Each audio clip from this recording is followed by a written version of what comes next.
epistemic injustice?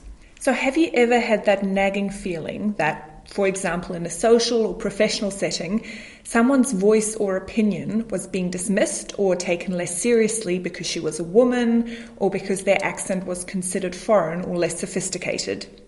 If so, you've come across epistemic injustice, the idea that someone can be unfairly treated in their capacity to know something or their ability to describe their experience of the world.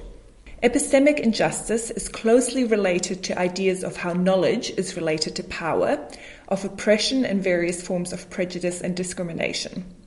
The idea that some forms of knowledge are more important than others, some voices are more audible, and some stories and experiences more easily believed.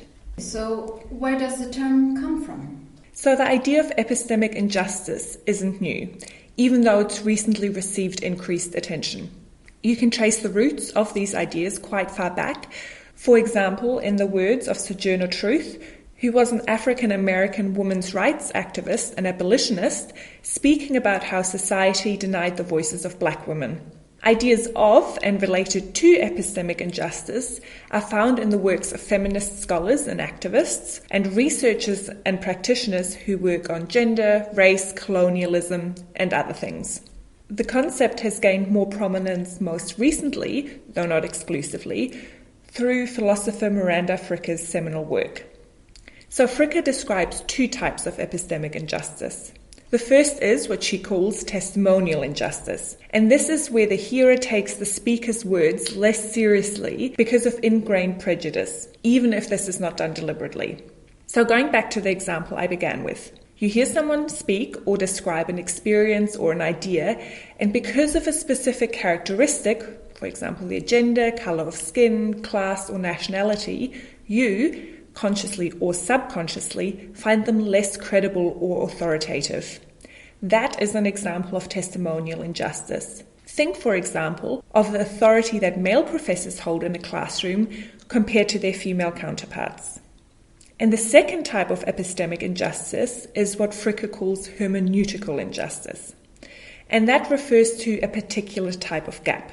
Because the individual or group do not have the words to describe their experiences, or because the speaker and hearer do not have enough shared experiences, there is a gap between the experience, the ability to express it, and the ability of the hearer to understand it.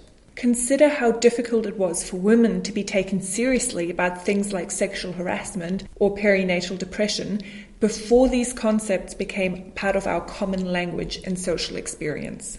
Are there examples of epistemic injustice in global health emergencies and disasters, for example? Why should we worry about it in these contexts? So this is perhaps best illustrated through examples. So I'll give you three. The first is about disability.